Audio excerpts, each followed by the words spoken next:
வாத்தியார் நேயர்களுக்கு வணக்கம். இன்னைக்கு வீக்கெண்ட் எபிசோட்ல என்ன நடந்துச்சு அப்படிங்கிறத பத்தி இந்த வீடியோவில் வந்து பார்க்கலாம். முக்கியமாக வந்து பூர்ணிமா அர்ச்சனாவுக்கு கொடுத்த ஒரு சைகை, அதாவது வந்து நீங்கள் தான் டைட்டில் வின்னர் அப்படிங்கிறத வந்து உறுதிப்படுத்தப்பட்ட தகவல் அப்படிங்கிற மாதிரி வந்து ஒரு விஷயத்த சொல்லியிருக்காங்க.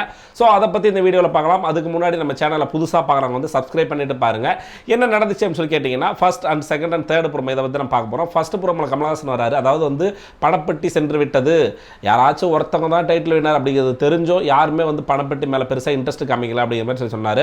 ஸோ இதில் பெருசாக பேசுறதுக்கு எந்த கண்டென்ட்டுமே இல்லை. செகண்ட் ப்ரோமோவில் வந்து கேட்குறாரு, ஒருவேளை வந்து பூர்ணிமா எடுத்துகிட்டு போகலை அப்படின்னா வந்து இந்த பணப்பெட்டியை யார் எடுத்துகிட்டு போகலாம், ஸோ யாருக்கு வந்து டைட்டில் வின்னர் ஆக மாட்டாங்க அப்படிங்கிற மாதிரி வந்து கேட்கும்பொழுது ஒரு முத்தகத்தை எல்லாருமே வந்து விசித்ராவை சொல்கிறாங்க. ஸோ அதில் வந்து நம்ம அதாவது வந்து புள்ளிகை எங்களோட ஆஃபீஸ் பாய் விஜயவர்மா மட்டும் வந்து மணி பேரை சொல்கிறாரு. ஸோ மணி எடுத்துகிட்டு போயிருக்கலாம், ஏன்னா அவரெல்லாம் டைட்டில் வின்னர் ஆக மாட்டார் அப்படின்னு சொல்லி சொல்கிறாரு.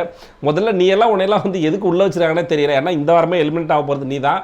பட் இருந்தாலும் கண்டென்ட்டுக்காக உன்னை செய்து விட்டு விசித்ரா வெளியேற்றி விட்டார்கள் அப்படின்னு சொல்லிட்டு மூணாவது ப்ரோமோல தான் ஒரு சம்பவம் நடந்திருக்கு. என்னன்னு சொல்லி கேட்டிங்கன்னா, பூர்ணிமாவை அதாவது வந்து மிட்வீக்கில் வந்து பணம் பெட்டி எடுத்துகிட்டு போன பூர்ணிமாவை கூப்பிட்டு ஸ்பெஷலாக அவங்களுக்கு வந்து திரும்ப சென்ட் ஆஃப் கொடுக்குறாங்க. அதாவது இதுக்கு முன்னாடி அனன்யாராவை போகும்போதெல்லாம் வந்து கூப்பிட்டு இது பண்ணல, பவாச்சலதர் போகும்போதெல்லாம் வந்து கூப்பிட்டு எதுவுமே வந்து வீக்கெண்ட் எபிசோட பண்ணல. அப்படி இருக்கும்போது பூர்ணிமாவுக்கு மட்டும் ஸ்பெஷலாக கூப்பிட்டு பண்ணுறாங்க. ஸோ என்ன கேட்குறாருன்னு சொல்லி பார்த்தீங்கன்னா, உங்கள் நண்பர்கிட்ட நீங்கள் சொல்ல வரும்போது என்ன, அதாவதுங்க வீட்டிலேருந்து உடனே வெளியேறி, அதாவது வெளியில் உலகத்தில் என்ன நடக்குது அப்படின்னு சொல்லி தெரியாமல் பேசுறது வேற. ஸோ இவங்க வெளியில் போயிட்டு 2 நாள் இருந்துட்டு எல்லாத்தையும் தெரிஞ்சுட்டு வந்து இவங்க வந்து ஒரு மாதிரி வந்து ஒரு ஹிண்ட்டை கொடுக்குறாங்க.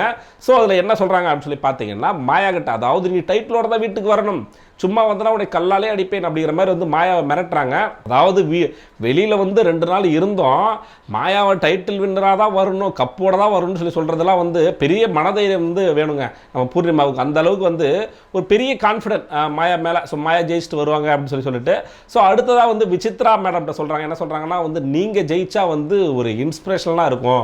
ஸோ இந்த பிக் பாஸ்க்கு இன்ஸ்பிரேஷன் இது வந்து ஒரு உண்மையான வார்த்தை தான்.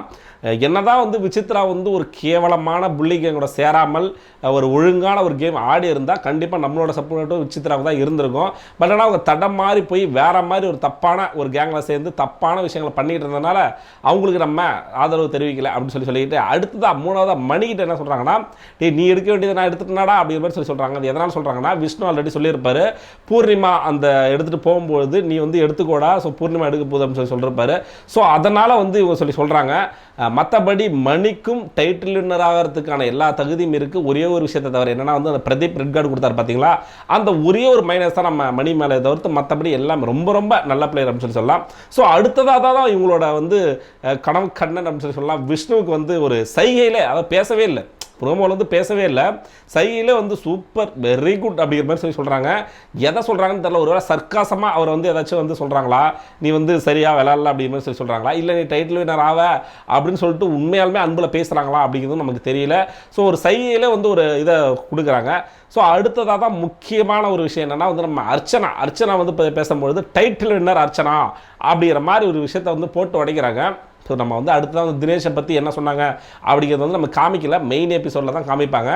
டைட்டில் வின்னர் அர்ச்சனா அப்படின்னு சொல்லி அவங்க வந்து டைட்டில் வின்னர் அதாவது வந்துங்க நம்ம அந்த விஜய் டிவியில் ஒரு கேவலமான ஒரு இது இப்போ சொல்லுவாங்க பார்த்தீங்களா, அடிக்கடி எதிர்பாராத எதிர்பார்கள் அப்படின்னு சொல்லிட்டு வந்து இவங்க எல்லாருமே அர்ச்சனா டைட்டில் வின்னர் சொல்லி சொன்னால் ஒருவேளை கப்பு வேறு யாருக்காச்சும் கொடுத்து விடுவார்கள், டைட்டில் வின்னர் வேறு யாராச்சும் ஆக்கி விடுவார்கள் அப்படின்னு சொல்லிட்டு பண்ணுறாங்களா என்னன்னு தெரியல.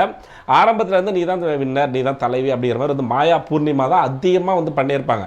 ஸோ இது எதுக்கு அப்படின்னா வந்து அதாவது வந்து அர்ச்சனா தான் டைட்டில் வின்னர் ஆக போகிறாங்க அப்படிங்கிற மாதிரி ஒரு பிம்பத்தை கிரியேட் பண்ணி வேறு யாராச்சும் கொடுத்து, அதாவது எதிர்பார்க்கணும்னு சொல்லி வேறு யாராச்சும் கொடுப்பாங்க அப்படி ஒரு ட்விஸ்ட் வைக்கிறதுக்காக பண்ணுறாங்களா அப்படிங்கிறது நமக்கு தெரியல. ஸோ இதுதான் இன்னைக்கு நடந்த சம்பவங்கள். பெருசாக சுவாரஸ்யங்கள் எதுவுமே இல்லை.